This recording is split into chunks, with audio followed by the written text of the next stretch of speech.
And my main goal is to show students that they have another option on who to be and on what to do, and that they don't need to be the person that their parents want them to be, and what their friends suggest that they should be, and what their teachers plan them to be. They could be their own person, and being a watered down version of someone else is a fraction of being the full version of themselves. Because I find that especially during this time, students are in this heightened state of comparison, because they only have access to one medium. They only have access to their Instagram feed, and they're looking at all of their friends. They're looking at all these influencers that live these perfect lives, that get paid $5,000 or $10,000 for one shout out, and are going to Bali during this pandemic, and they're looking at this fairy tale that is not reality.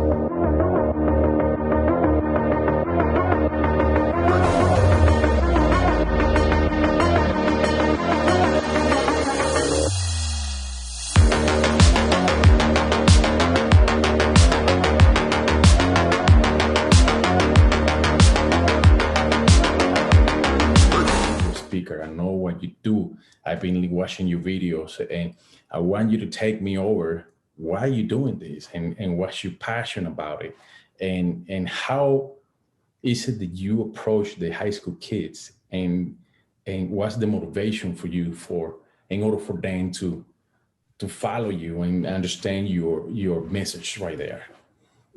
Great question.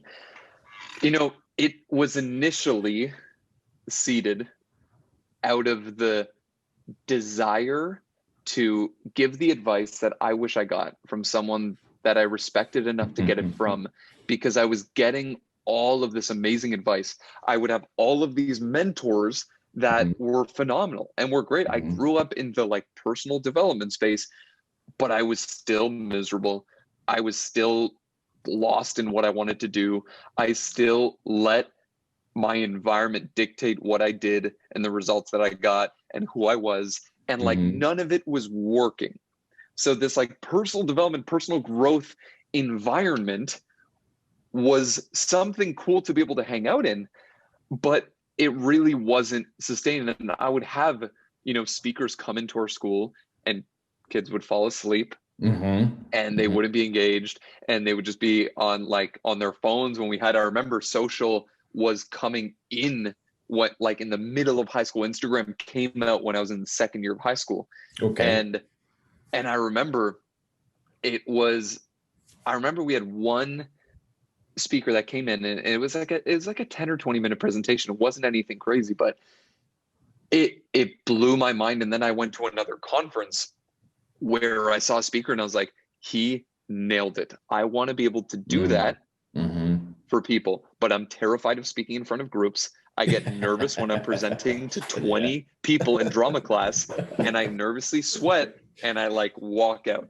So there was a disconnect in I want to be able to do that thing, but here's where I am. This is my fear right here. Exactly. I was and a lot of my friends that are in the industry, that are professional speakers, had this starting point where they were I was naturally great at speaking in front of groups. And then someone asked me, can you come speak at our event? And I was sure. It's this fairy tale story. And I give the analogy of my speaking career was really falling up the mountain. I had the hardest time in being able to get into this industry. And for people that are listening, to a little context, my name is Juan, and my full-time career is traveling across Canada and the US, typically speaking in person in high schools, universities, student leadership conferences. Now it is strictly virtual because of the global situation. But it was a desire of I want to be able to do that thing. So then I started just trying it. I started just trying to give monologues at first in drama class. And then I remember I got to first year of university and I was trying to figure out what I wanted to do, really at odds with, okay, well, I could go in this route. And I had a few opportunities where it's you could go into marketing, and there was a few people that just wanted to offer me a full-time position at a marketing firm or another one at a recruiting firm, funnily enough. And something in the back of my mind was like, you still wanted to do that speaking thing. Like you still wanted to try that thing. And so I decided, I was like, I'm going to try this thing out. And I reached out to different student groups, student clubs at a few universities here in Toronto and Toronto, Canada. And I remember I gave my first speech. It was to 7 students, and it was awful, and it was terrible, and it was horrendous. And I actually, if any of those students are listening to this right now, I'm sorry in advance. I apologize for the pain and the treachery I put you through. But it was a necessary first step, and it was unbelievably painful. And what I feel like a lot of people miss is they have that painful experience, and then they see that as a cue to quit. They see that as a cue to stop, when I saw that as a cue to keep going. Because I wanted to, I was like, okay, this sucked, but I need to get better. So then I did it a little more. I did a 20 student group, and that freaked me out. And then I did my first conference for 25 students, and I prepared for months, and it fell unbelievably flat. It was awful. And then I reached the epitome of this failure when I booked one of my first paid speeches ever. It was like $700 Canadian. So that's like $8 US. And I remember I booked this presentation, and it was for 1,000 students. Wow. It was a full auditorium of students for their opening day of school. Wow. So for context, the opening day, as you know, the opening day of high school, students are like, they're coming off summer, they're rowdy, they haven't seen their friends, their hormones are everywhere, and they're just going nuts. And this was the opening assembly to like kick off the new year. And I have you were just sweating. I was sweating buckets. I didn't even know how to properly use a mic. I had no idea how to properly gauge a mic, and not to stand close to speakers so that the reverb. And it was one of those moments, and every speaker's had this, I guarantee, where you have one of those speeches where in the first 3 minutes, you know it's going terribly wrong, but you come to this sobering realization that you have 57 more minutes. Wow. And then you have 55 more minutes. And you can't just say, hey, all right, I'm good right here. I'm going to stop the show. Thank you so much. See you later. Thanks for coming to my TED Talk. Yeah, you can't really do that. So that was a really big gut punch. But I remember I was beating myself up so much after that speech. And I was like, this is it. I'm done. The speaking thing is not for me. People won't listen. I can't hold ground. I can't even hold a mic. They don't care about my stories. I can't tell stories effectively, all of this stuff. And I was walking outside, and there was this kid outside right by where my car was. And he was one of those, like, the cool kids that hang out outside of the school. Okay. Those kids that are kind of like too cool to and they're just like kind of sitting by a tree and just like hanging out with a few friends. And he stops me and he's like, hey, and I believe he was a senior. And he's like, hey, I was like, yeah. He's like, that was a really good speech, man. Oh, really? Nice. And then I was like, thanks. And I get in the car, and I still, looking back on it now, compared to, speeches in current day, it was probably terrible, but it was a necessary step to be able to kind of pay your dues in doing something that a lot of people talk about, this ideal, especially with students, where it's like, you should focus on your strengths. You should focus on the things that you're good at. You should focus on the sports that you're naturally great at. Correct. Because that's where your potential lies, and that's where you'll be able to progress. I think that couldn't be more incorrect. I think it's valuable to be able to lean into your strengths and have natural abilities and be able to lean into them. But I think it's equally as valuable to lean into the things that maybe are currently weaknesses, but you have so much juice behind them that you will convert them into strengths. You can polish it. You can 100%. You can skill, like commitment and effort and consistency will beat natural talent every day of the week.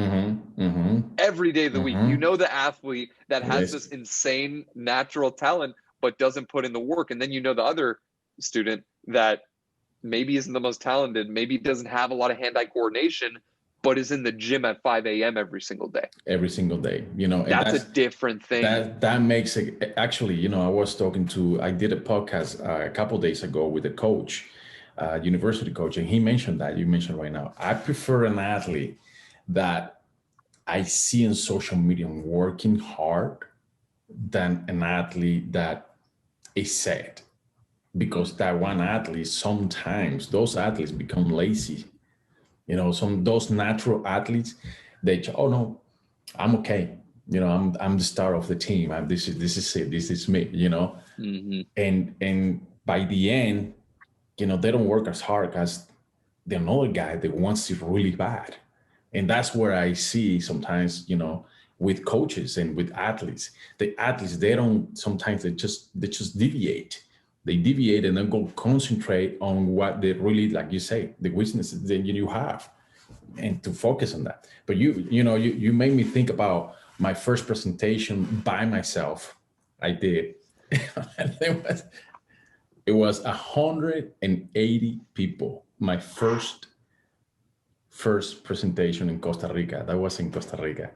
I was in Colegio La Salle. I don't know if you ever heard about La Salle. You know, so I wasn't expecting 180 people. I'll be honest with you. It was the conference room was packed. People standing up. You know, people were sweating. So imagine, I was like, oh my God, what now? You know, what am I saying right here? Because imagine, you know, talking about college, about getting recruited in the United States and out of the United States. Sometimes people's like, what are you talking about? You know, I don't understand what you're saying. But from that conference, I got a girl that came to Oregon State. And she now represents Costa Rica volleyball at the national level. So, hey, I'm okay with that. That's awesome. I'm happy with that. But continue. Go ahead. That's awesome. Yeah, I think it's valuable to be able to do the things that make you feel like there's something that doesn't feel good here. Like this, you don't do 3 push-ups and feel great and get some growth. That doesn't happen. Growth happens on the reps where you start feeling it on that 11th, that 12th, that 13th. So I found that I'm always looking for that next challenge. If I'm getting too comfortable with something, like I'm clearly like, if you're not experiencing discomfort or some semblance of fear, you're not doing enough. If you're comfortable, if you're just coasting and like what you said, like there's some athletes that get to the league, that get to a NCAA level or get to a professional level, and then they coast. And then there's elite athletes that are world class, rest in peace, Kobe, that would be in the gym 4 in the morning, 3:30 in the morning, and he's already at the best, like at the pinnacle of who he is. So I think it's so important to be able to, what are the things that I want to do? And what's the 20% more that's going to push me to a level where I feel uncomfortable, and then do that thing. Correct. Because that's where the most growth will be. And that's what will build a level of hunger for the things that you want above. Because if everything's handed to us, it's like, okay, here you go. Here's a full ride scholarship. Here is this dream career. Here is this beautiful wife or husband. Here is this amazing home. Then you're miserable. You're miserable. Yeah. There's no drive. There's no progress. Or like, it's funny because you remember the wins, but you also remember, like, I'll never forget the way I felt during that speech. I'll never forget one of my first speeches after that was at 7 a.m.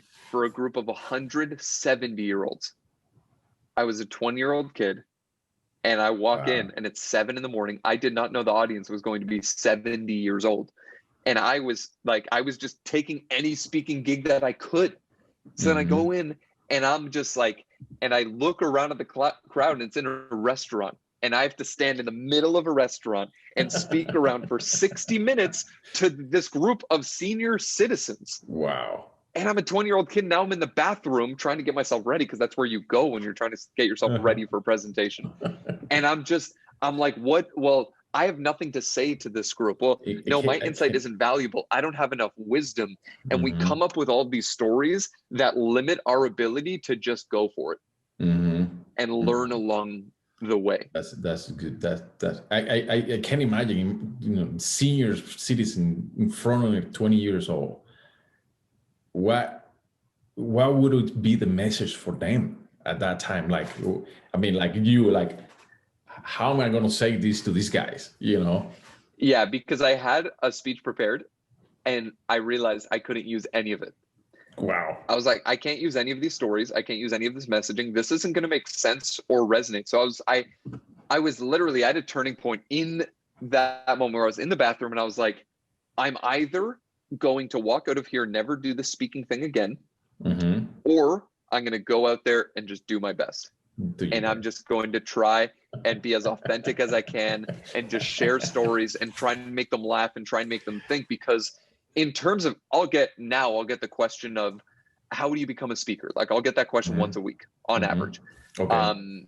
How do I become a speaker for my career? And the one thing since day one, like since that event showed me, but also something that I consistently connect to, is the idea of getting people telling a story and getting people to think of things in a different way. I'm not telling people exactly what to do or how to think or how to be or how to live.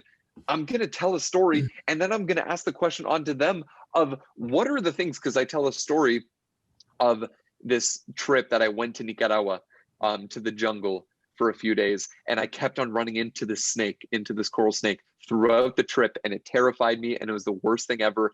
And I link it to the question that I put onto the audience of, like, maybe you haven't been to Nicaragua, but what is the snake? What is the thing that keeps on coming up in your life that it's clearly time to face? Because here's what I know. I'm not going to pretend like I know your life or your experience, but we all have things that come up and get in our way. So that ability to make it universal in that moment with the 70-year-olds, I was like, there isn't anything that I'm going to teach them. The only thing that I can do is get them to change their thinking. Great speakers, great influencers, great thought leaders, if you want to call it that, have the ability to not teach someone something new. Yes, there's opportunity to be able to teach frameworks or content, to be able to say, here are the 6 steps or here are the 5 things. But I think what's even better is being able to have someone in the audience say, I've never thought of it that way. Never thought about it. Yeah. Maybe I have that option. Well, maybe I can do that, because when I tell the story of my first crush, for example, you're immediately thinking of yours. When I tell the story of having no confidence, you connected to a moment where you had no confidence. So yeah, maybe I'm not 70 and haven't lived a full life, but I still have experiences that are innately human, that if I tell that story with authenticity and I'm able to connect that to their story, then that's where I'm able to have power. The ability to have an audience find themselves within your story. That's everything. That's what I strive So towards. when you prepare your speech, your main focus is to make people understand that there are other options up there through, your or their own experience, correct? That's yeah, it's now come to a place where with students, whether it's in high school or in university, it's always come down to where you are right now is maybe not exactly where you want to be, but where you want to be is going to take another person, is going to take new decisions, is going to take new actions, is going to take new habits, is going to take new environments.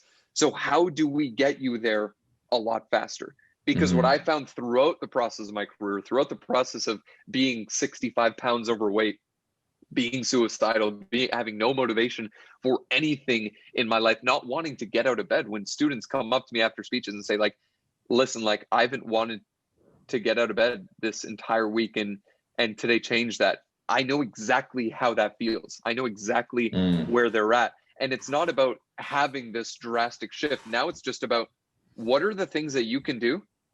What are the things that you can affect? Do those things consistently, and you'll get a result. Because what I found, the things that it comes down to a few main things. It's consistency, staying consistent with what you do every single day. It's generating energy. Any state of laziness, of sadness, of anxiety is just a low energy state. If you change your level of energy, you transform how you're feeling emotionally. So I hammer in to change your level of energy, which is why I tell stories that get students to laugh, because that opens up, they open up energetically. And also, what do you want to do? Do that for 100 days. Do that for 150 days. Don't do a 30-day challenge. Don't do something for a week. Do something for an extended period of time. Have patience to see it through. Exactly. Whenever students are like, I want to, or anyone, I want to get into speaking, go book 5 speeches and come back to me. Go do it. Go do it. Do the work. I want to get into shape. Go do 40 workouts. Exactly. It's the unattractive answer, because people want I want to make 6 figures in 12 minutes. But the truth is, it takes time. It's funny. Effort. It's funny when you see those videos online that you say, oh, I make 6 figures in 1 week. Wow. Exactly. You know, I mean, come on. Well, some people do. Some people do, but after how long? After how many hours? And it's the framing of it too, because that could be true that they made 6 figures in a week or whatever it is. But what are your expenses? I have friends that have $1 million businesses. One of the friends in my mastermind group has $1 million business, but his margins are 30%. It's okay. He's making 30K a month. It's great. It's there. It can be very deceiving. Definitely. Like when you see that sort of thing, when people love to blow up numbers and blow up metrics and blow up all of these things, when you peel back at the reality of it, behind that is work. You know, people are surprised when they knock on the door of opportunity that work answers. Correct. You know, persistency, I think, is a key right here. It's a key for success. You know, you have to be successful. You can be successful whatever you do, but, you know, without a question, I think, you know, like people say, you know, just keep going and don't stop. Because if you stop and you deviate and then things go wrong right away. And that's one of the things that I found the passion more, because a lot of people will question me, to be honest with you. People will question me, why are you taking this long for this business? Why you say that? I mean, I don't see you making millions yet, you know? And yeah, I understand that. I understand your point, but I have a passion and I have the consistency. I'm, you know, every single day working towards my goal, towards my map, towards what I want to achieve within 10 years. Because I have a time frame right there. And this is it, Ronnie. This is in 10 years, this is what the goal is going to be. And a lot of people get tired, you know, so they do 1, 2, 3 times and they're, no, I'm okay. Or they enter, correct me if I'm wrong, they enter into a position where they get comfortable, right? So when you get comfortable, what do you do when you get comfortable? And they associate discomfort with being a bad thing. If someone quits, it's just you guarantee. Another way of saying that is you're guaranteeing failure. If you quit, you guarantee your failure. You guarantee that the thing isn't going to happen, and it doesn't. A lot of students are like, well, I don't have the skills. I don't have the resources. Well, it's the town that I'm from. I just don't know a lot of people. I don't even have a LinkedIn set up. And they make all of these excuses and all of these external circumstances that may be valid. They may actually make sense. Correct. That all of these things are happening. Well, I want to be a speaker, but there's a global pandemic that literally restricts and makes illegal public gatherings. A lot of people make excuses, but they pivot. Like the ability to just keep on, like, whenever I hear it's like, well, I'm just not talented enough. Like, it doesn't matter your level of current ability. Who It you doesn't. are right now No. is enough. But Mhm. if you go a year and you're the same person that you are today, you failed. Mhm. If you have 365 days and you're the exact same person that you are right now, You then fail. you've done nothing. You've bought into comfort and you haven't allowed yourself to be able to grow. When I started speaking, I was like bad. A lot of people, it's like, I have friends and family and colleagues are like, don't be so hard on yourself. I'm not being hard on myself. I'm being absolutely truthful and completely neutral. I was awful. Like, it's just fact. Like, I was not good. There was students that would fall asleep in audiences. Like, I was just not good. But I worked on it and I got better. And and this is something that people run away from, and I believe it's something that people should run towards. I had unreasonable consistency. I was unreasonably consistent to the point where people were like, maybe you should try something else. Maybe you should. My mastermind I've been there. my best friends in the world were saying when I would book these $100, $200, $300 speeches, they would say like, dude, we've got to, like, are you sure maybe you don't want to find another business? You don't want to you don't want to do another, like, try another thing or something else, because they were all growing in their business. And I was like trucking away like $100 at a time. And they're like, this can't be sustainable. I moved back home from university to live with my parents, trying to build this thing, sending emails from an alias from a booking manager that I made up. His name was Scott. I literally made up a booking manager that I would email I like that. different clients. And whenever someone would talk about pricing, I was too nervous to talk about pricing. So I would hand it over to Scott and Scott would handle pricing, because I didn't want to be associated to that. That was the level. It was unbelievable. So I like it. And now they've, like, the mastermind, we've been in it for 3.5 years. Now they see the $5,000, the $10,000 speeches for 1 hour of your time. And a lot of people are like, oh, that must be nice. Or that's just insane. I wish I could get, like, that took a ton of $100 speeches. That took a ton of tiny little driving 7 hours across a border that you should not be speaking on the other side of for a $500 speech. Like, people don't see those times where you're sleeping in a dorm with no bed sheets because you forgot to bring your own, and that's all that, like, the conference could afford to put you up in. They don't see those moments. They only see the national conferences with 2,000 students where you're staying at a really nice hotel and go get tacos after. Like, there's such a contrast. I think way too many people look at everyone else's highlight reels as opposed to connecting and getting excited about the behind the scenes. I love that because it's true. People get misconception on how things are going, and how the reality goes behind the scenes, and to me is that's what you're describing right now is exactly what happened to me. You don't know, the effort that I put into it to make this business successful. You have to make sure that, like, I'm very particular of, okay, this have to work this way, this have to work that way. We need to make, if it doesn't work that way, then we need to try to figure out how to make it happen. And what you mentioned before, if from 365 days from now, I'm the same person that I am right now, I didn't grow, and I'm getting towards the failure section, or the failure part, or team, and that's what I would love to let people know, and students know as well, that there is a possibility for everybody out there. And especially with, going to school. School is extremely expensive. And in the United States, you can pay $75,000 in a year to go to school. That's quite a bit of money, right? So if you do the math, in 4 years, you're talking $360,000. So Some people wouldn't. Some people have that money. That's good. Some people, wealthy, excellent.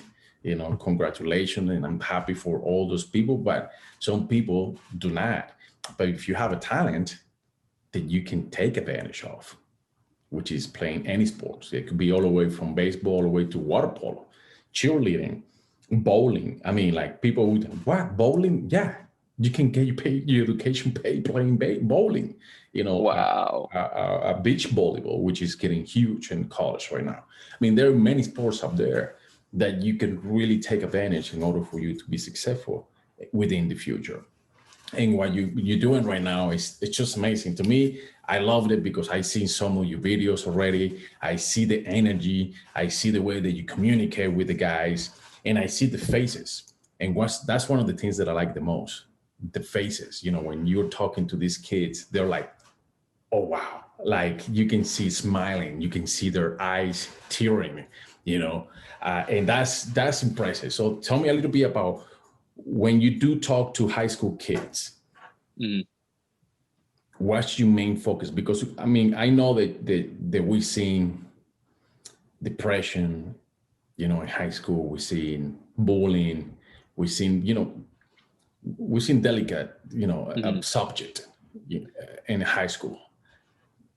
Do you that's your main? I mean, do you focus on that, or what is your main goal right there? My main goal changes with the times. I think right now students are more stressed than ever about the future. They're stressed about what the next year is going to look like, how they're supposed to stay in touch with friends. They're spending all of their time at home with their parents that a lot of them don't even like. A lot of students not like that's the stark reality. A lot of students in high school don't like their parents, and they're forced to spend 24/7, 365. So with any of the virtual presentations right now, I'm working with a few clients where we're doing weekly trainings, monthly trainings, where I log in with the same group over 6 months, over 4 months, and it's great because I'm able to build that relationship. Excellent. It's really now more so of bringing awareness to the decision of how you want to be during this time, how you want to show up during this time, because we're seeing some people that are going to stay in place and do nothing and wait for this storm to pass. And they've realized that the storm isn't really a storm, it's a season.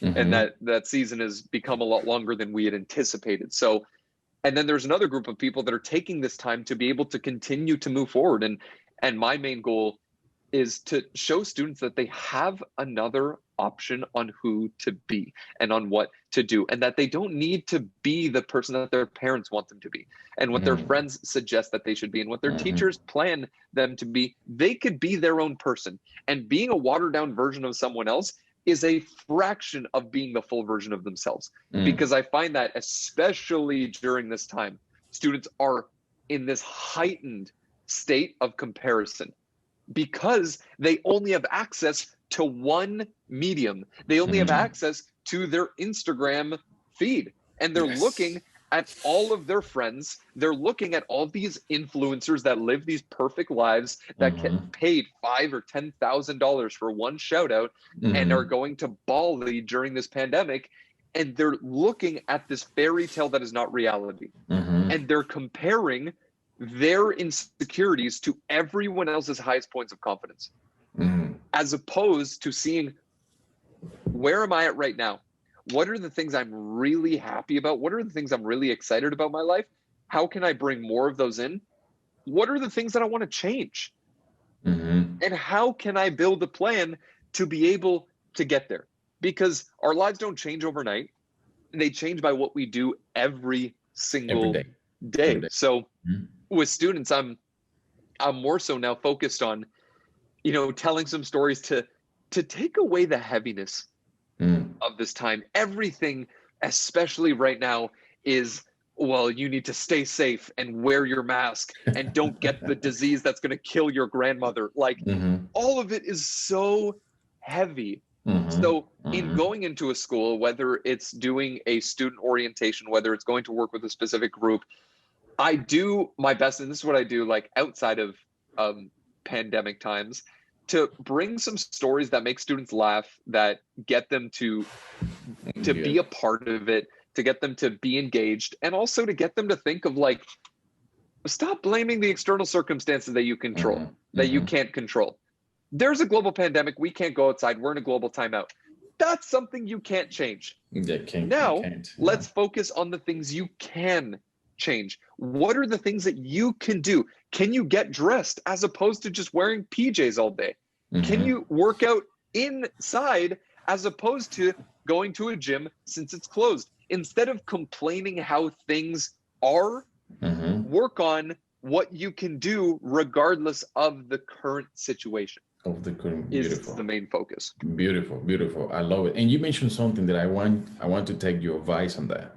Social media is crucial right now with many scenarios, because the influencers, because like you say, you see people, having this perfect quote unquote life, and getting paid thousands of dollars just to make a post. And a lot of teenagers will take that probably in a negative way. So take me a little bit on the social media. What is your thoughts about that?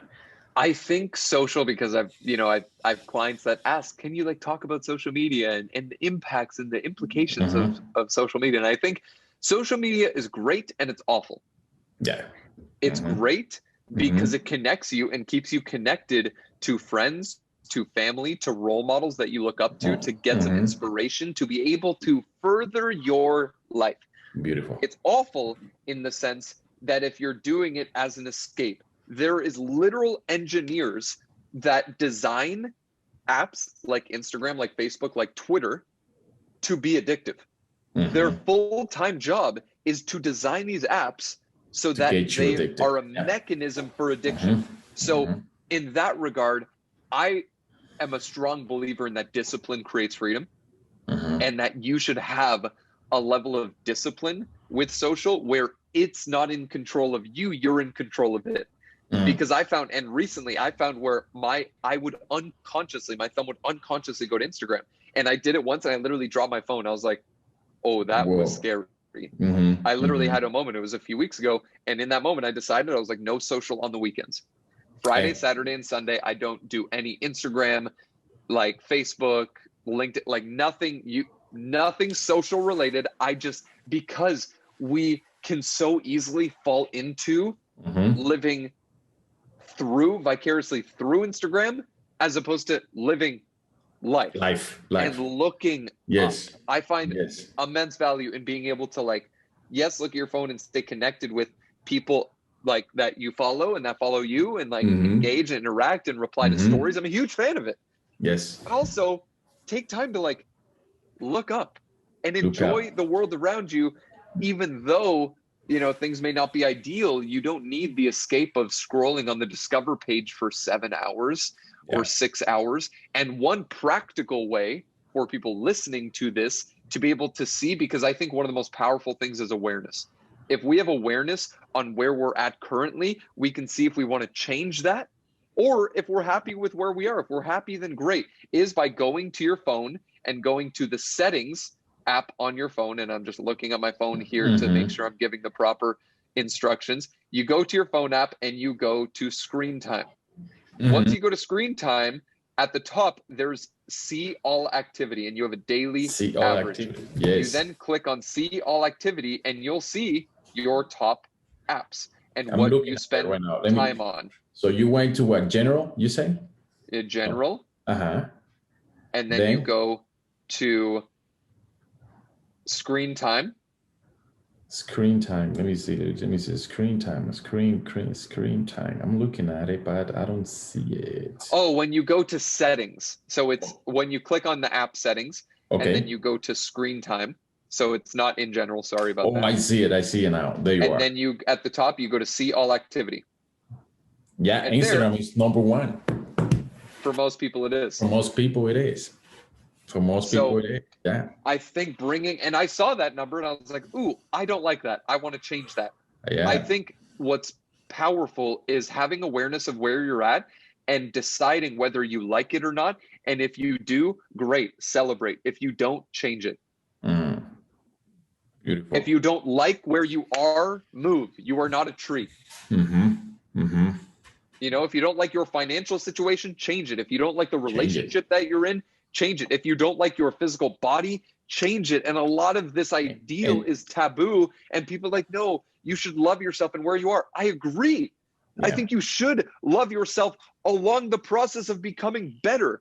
Like when I was super overweight, I had, you know, I was 27% body fat, considered obese for my age and height.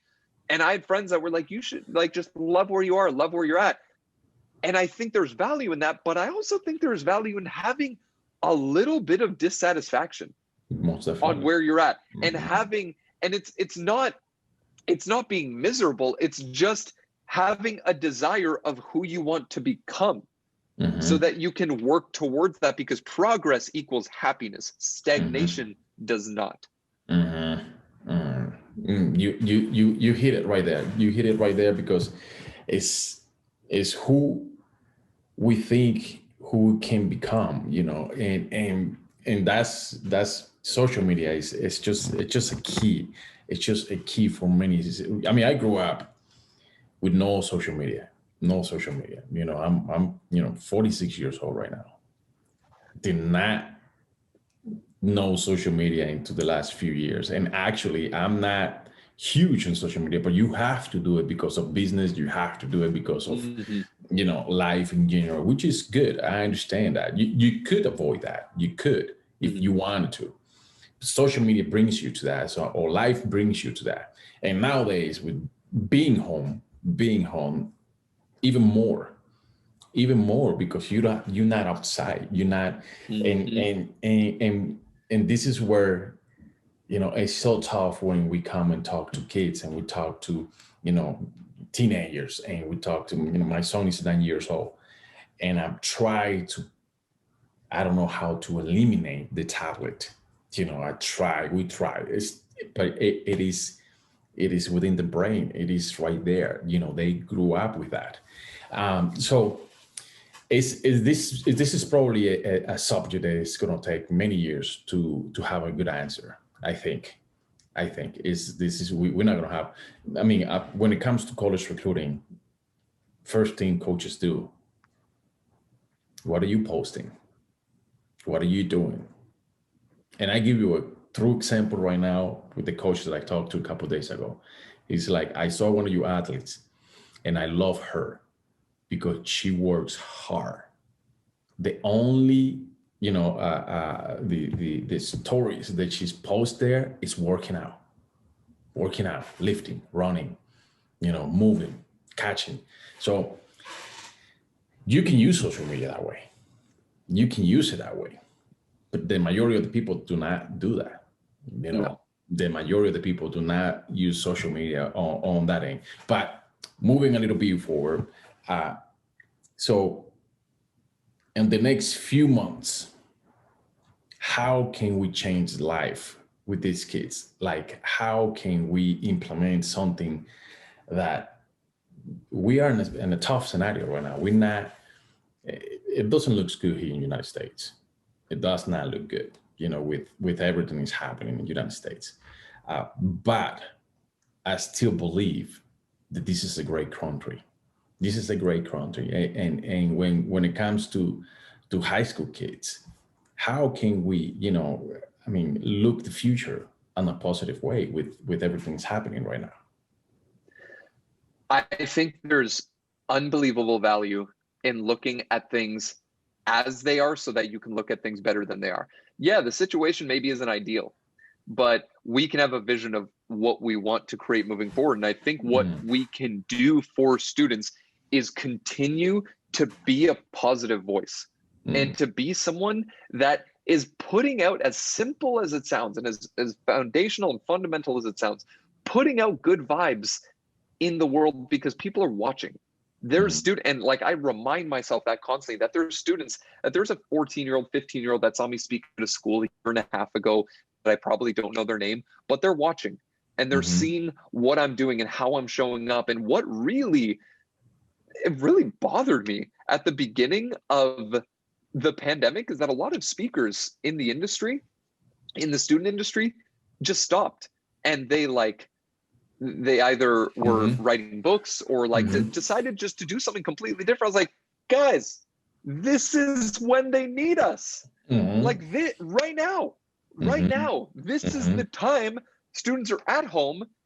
Like, as blunt as it sounds, like, students don't really need us when there are 3,000 people at a leadership conference and they're feeling all great, as much as I absolutely love that. And I think it's awesome and I'm excited for it.